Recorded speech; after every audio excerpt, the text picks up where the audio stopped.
Today, I want to share with you 6 tips that I wish I learned sooner. If you pay attention and put in the work, you're going to improve your songwriting dramatically. I want to jump directly into the video, but before we start, I want to tell you that I'm offering you a free one-on-one lesson with me. So just click in the link in the description to book it so we can start working on your music. Let's go. So, tip number 1, begin with a clear theme. When writing a song, you need to know what you want to say. If you don't know what your song is about, you will have no direction or focus. To write good songs, you need to become a good storyteller. And to tell a good story, you need to know what the story is about in the first place. A good way to achieve this is to write down the essence of your song in a sentence or short paragraph at the beginning stage of the songwriting process. If you're not used to doing this, it may be weird at first, but with practice, it'll become second nature. Having clarity about the essence of your song will serve as a guide to navigate the entire songwriting process. I remember before in my life, like several years ago, when I wrote a song, I would not really know what I wanted to say with it. So I would feel lost, I would have no direction. I would just write things that sound good or I think they're good, but there was no focus. I didn't really know what I wanted to convey in my song. Of course, when people heard the song or when I heard my old songs now, I realized like it's vague. What do I want to say? What's the message of it? And since I started to work with a lot of clarity from the beginning, like knowing what the theme of my song is, then I have a very clear guide to guide me through the process. I can lean on that. And basically, I know what I want to say. Like, how can you write a story? How can you write a song if you don't know what you want to say? So, begin with a clear theme. Tip number 2, master structure. A very important element of what makes a story is its structure. You can have a clear song idea, but if you don't structure the song correctly, it will confuse your audience and they will not get hooked. We want to hook our audience. So by mastering structure, I mean 2 things. I mean story structure. So this is about structuring the lyrics to tell a good story. A great tool for this is to study Dan Harmon's simplified hero's journey and apply it to writing songs. I leave a link in the description for you to read if you want to know more about that. And then I mean also song structure. By this, I mean understanding the function of different sections of the song, like the intro, verse, chorus, pre-chorus, bridge, and how they work in relation to each other. When somebody tells a story, when we see a good movie, when we read a good novel, there is a structure. There are so many ways to see how to structure properly. I prefer a lot the hero's journey, but there are other ways to do that. But just story that is properly structured just makes sense. If every good story follows certain patterns, and if you don't follow that, it's not really story anymore. So you want to tell a story, you want to write a song, you need to structure it properly. So if you structure the story and the song properly, you'll have a solid foundation for your song that simply makes sense, and it will help keep the attention of your listeners throughout the entire song. If you don't, you may have the best ideas and do everything else right, but your song will fall apart like a house falls apart without a solid foundation. So master structure. Tip number 3, don't be original. We humans have been on this planet for a long time now. Times have changed, technology has advanced, but we as humans haven't changed that much. Yes, in a way, we have different problems than our ancestors, but only on the surface. If you take a look at Maslow's hierarchy of needs, we humans have physiological needs,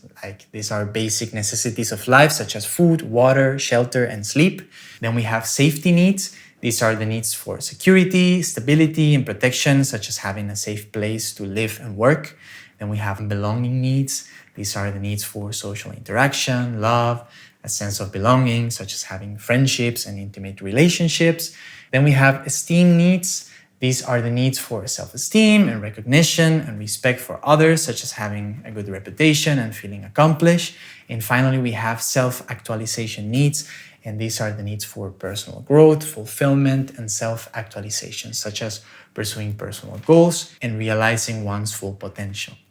As long as these needs are not satisfied, they are in a way problems to be solved. And old art and texts that are relevant today address in different ways one, several, or all of these needs. That's why great art endures the test of time, because it speaks to the fundamental challenges of the human experience.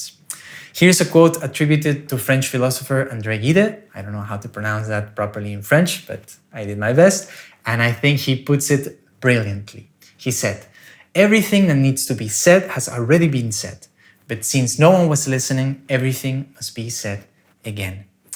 However, it doesn't need to be said again in the same way, this is my opinion, but in a new way, from a new angle, relevant to your time and in your own voice. So, savor timeless books, music, and movies. See what resonates with you the most and speaks to your current challenges. Take a look at that and bring it to the present. And think, how can you express that in your own voice today? Don't try to be original. Tip number 4, be vulnerable. When people hear this, they immediately relate it to weakness, but actually it is the opposite. To be vulnerable, you need to be brave. It's easier, but not a good idea, to try to play it cool, to hide your emotions and avoid possible confrontations. Being vulnerable is scary because you're opening yourself up to judgment, but in storytelling and songwriting, your weaknesses are your strengths. When you place more importance on telling your truth than on what people will think about you, you are being vulnerable. When you care more about what you think about yourself than what others think about you, it allows you to be yourself, and being yourself is being honest with yourself and the world. It makes people trust you, and when people trust you, they like, respect, and empathize with you and with what you have to say. We all have challenges, and sometimes I hear song, right? And if I really pay close attention to the lyrics, they are saying something that if I would say to somebody else in real life, it would be like quite, really vulnerable. You know, when sometimes artists speak about being broke on songs or saying something really like something that opens, basically when you open yourself for judgment, right? But when you hear it in a song, in a way, the song acts as a shield. You know, we don't judge so much what people say in a song compared to what people say in reality, right?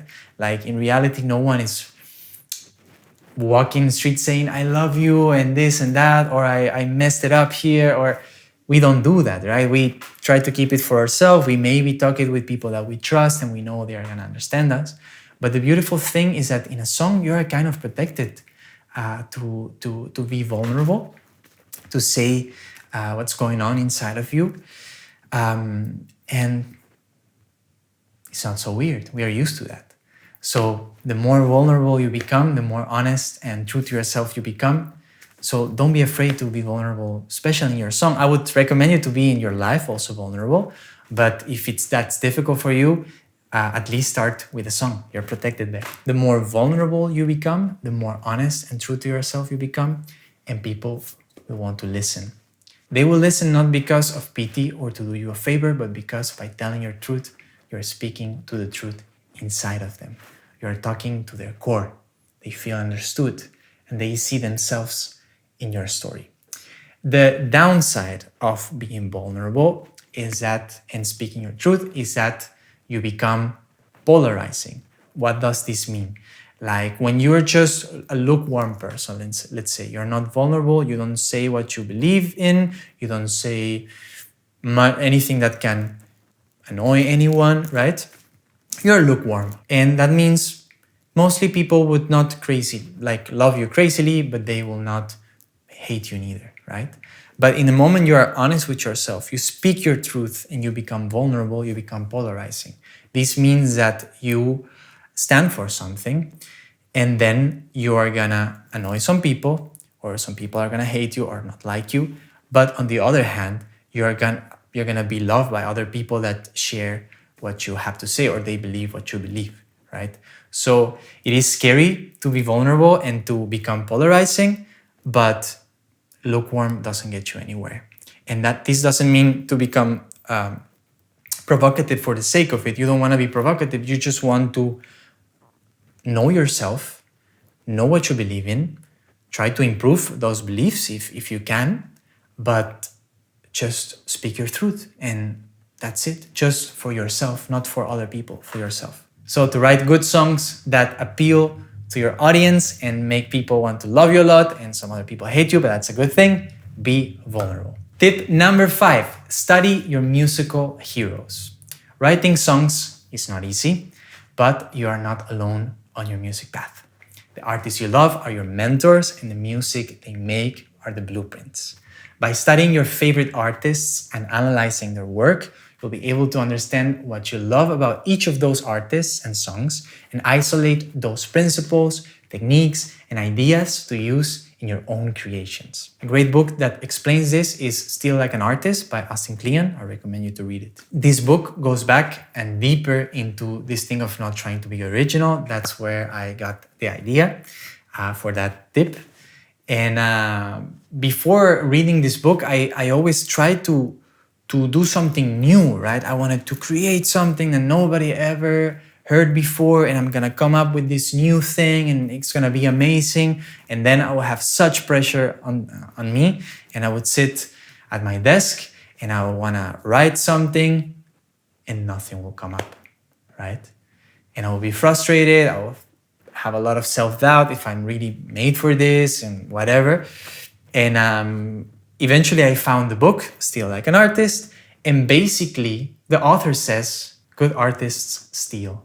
And this is not plagiarism, it's not taking a work from somebody else and try to pass it as your own, but it's to become an observer and become a deep observer of the things you love and try to understand how they are made and the little bits that that really speak to you. And then out of 10 different influences, for example, take a little bit from each and then make your own thing. So suddenly I was not anymore, or I didn't have the pressure of like coming up with something completely new, but I could just lean into the things I loved and take inspiration from them and combine them in my own way. So your own voice is developed by your taste through a creative curation of the elements of your different influences.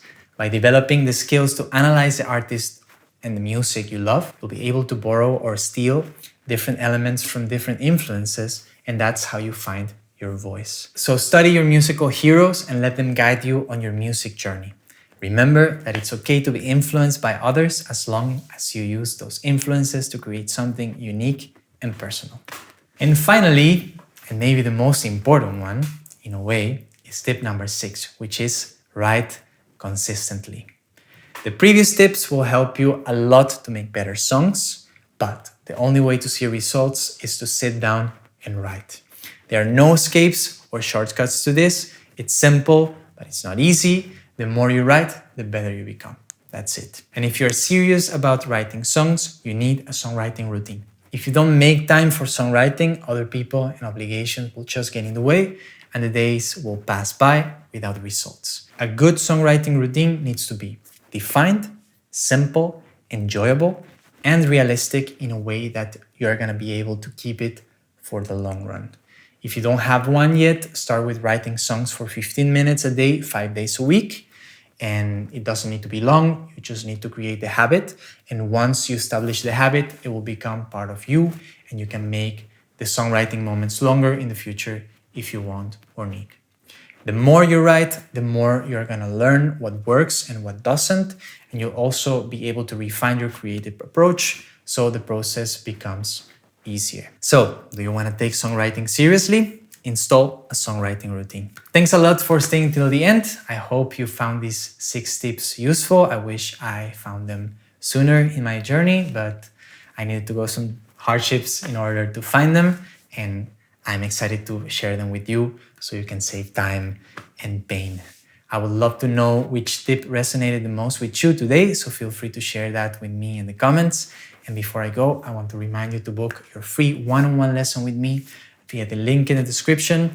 And this offer is not going to be available for long, so hurry up if you want to take advantage of a free music lesson. So I wish you an amazing week and a lot of inspiration.